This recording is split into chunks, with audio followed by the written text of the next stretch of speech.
Welcome to 360 degrees news. నేను సునీల్. హైదరాబాద్ లో పెట్టుబడులు వ్యాపారాలపై కొందరు పనిగొట్టుకుని దుష్ప్రచారం చేస్తున్నారని సీఎం రేవంత్ రెడ్డి అన్నారు. తెలంగాణలో భారీ పెట్టుబడులతో వారి మాటలు పటాపంచలయ్యాయని సీఎం తెలిపారు. అంతర్జాతీయ సంస్థలను హైదరాబాద్ కు తీసుకువచ్చేందుకు దావోస్ వెళ్లామన్న సీఎం ప్రపంచ ఆర్థిక సదస్సులో భారీగా పెట్టుబడులపై ఒప్పందాలు చేసుకుందామని తెలిపారు. దాదాపు 1,80,000 కోట్ల పెట్టుబడులను ఆకర్షించామని చెప్పారు ముఖ్యమంత్రి. తెలంగాణ రాష్ట్ర ప్రభుత్వం మీద, హైదరాబాద్ నగరంలో పెట్టుబడుల మీద అపోహలు, అనుమానాలు సృష్టిస్తూ వాళ్ళ అనుచరులతో లేదా వాళ్ళ దగ్గర ఉన్న అక్రమ నిధులతో విష ప్రచారం చేయడం ద్వారా తెలంగాణ ఆర్థిక వ్యవస్థ మూలాలను దెబ్బతీయాలని కొంతమంది కుట్రలు చేస్తుంటే, ఈ కుట్రలను తిప్పికొట్టడం ద్వారా తెలంగాణ రాష్ట్రంలో మేము పెట్టుబడులు పెడతాం, తెలంగాణ రాష్ట్ర ప్రభుత్వం మీద మాకు సంపూర్ణమైన విశ్వాసం ఉన్నదని ప్రపంచ దిగ్గజాల యజమానులు, ప్రపంచ దిగ్గజాలైన కంపెనీలు మన రాష్ట్రంలో పెట్టుబడులు పెట్టి ఈ పెట్టుబడుల ద్వారా వేలాది ఉద్యోగాలు, ఉపాధి అవకాశాలు కల్పించడానికి ముందుకు వచ్చినారు. రాజకీయపరమైన అంశాలలో విభేదించిన రాష్ట్ర అభివృద్ధి విషయంలో 2004 కంటే ముందు తెలుగుదేశం పార్టీ అమలు చేసిన విధానాలు రాష్ట్ర ప్రయోజనానికి అనుకూలంగా ఉంటే ఆనాడు వాటిని కొనసాగించిన.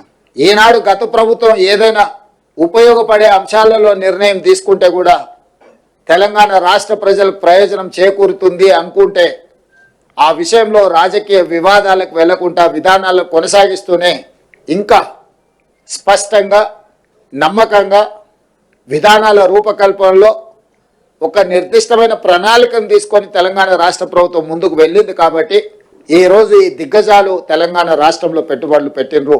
సింగపూర్లో 10th చదువుకున్న తర్వాత పిల్లలందరికీ కూడా సాంకేతిక నైపుణ్యాన్ని అందించడం ద్వారా ప్రపంచంతోనే పోటీ పడే నిష్ణాతులను సింగపూర్ సంస్థ తయారు చేస్తుంది.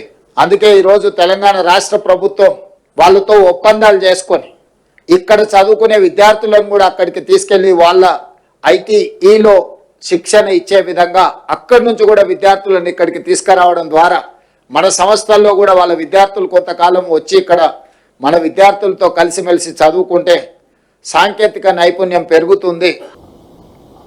అసలు పెట్టుబడులు వస్తున్నాయంటే మీకు ఒకవేళ సంతోషం వ్యక్తం చేయడానికి ఇష్టం లేనప్పుడు మౌనంగా ఉండండి. ఈ అక్కసు ఎందుకు, అసలు ఎందుకు, కడుపులో మంట ఎందుకు? కాబట్టి మీరు కూడా ఏమంటున్నారంటే ఇట్లా మాట్లాడే వాళ్ళను కొంత నియంత్రించండి. ఎక్కడైనా మీకు తెలిసిన డాక్టర్లు ఉంటే చూపించండి, వాళ్ళకు వైద్యం చేయించండి. ఏమైనా ఎక్కువ తక్కువ అయితే సీఎం రిలీఫ్ ఫండ్ అని ఇద్దాము. మేము వెళ్ళింది పెట్టుబడులు తీసుకురావడానికి, తెలంగాణ రాష్ట్రంలో పెట్టుబడులు పెట్టడానికి. అది స్వరాష్ట్రమైన, స్వదేశమైన, విదేశీ సంస్థలైనా వాళ్ళ దగ్గరున్న సొమ్ము తెలంగాణ రాష్ట్రంలో పెట్టుబడులుగా మార్చి పరిశ్రమలు పెడితే తద్వారా తెలంగాణ రాష్ట్ర ప్రభుత్వానికి పన్నుల రూపంలో ఆదాయం రావాలని, నిరుద్యోగ యువకులకు ఉద్యోగ ఉపాధి అవకాశాలు రావాలనేది మా లక్ష్యం. అందుకోసం మేము అక్కడికి వెళ్ళినాం. మీరు చెప్తున్న కేసులో రాష్ట్ర ప్రభుత్వం సొమ్ము కొల్లగొట్టి విదేశాలకు తరలించారు. ఇక్కడి డబ్బులు తీసుకెళ్లి లండన్లో వీళ్ళు పెట్టుబడులు పెట్టారు వీళ్ళ కోసం. మేమేమో ప్రజల కోసం అక్కడి నుంచి పెట్టుబడులు తీసుకొచ్చినాము. వీళ్ళేమో ఇక్కడ ప్రజల సొమ్మును కొల్లగొట్టి విదేశాలలో పెట్టుబడి పెట్టుకున్నారు. ప్రజల సొమ్ము కొల్లగొట్టిన వాళ్ళ మీద కేసులు పెట్టినాం. ప్రజల కోసం సొమ్ములు తీసుకొచ్చి పెట్టుబడులు పెట్టించినందుకు మమ్మల్ని ప్రజలు అభినందిస్తారు. ఈ రెండింటి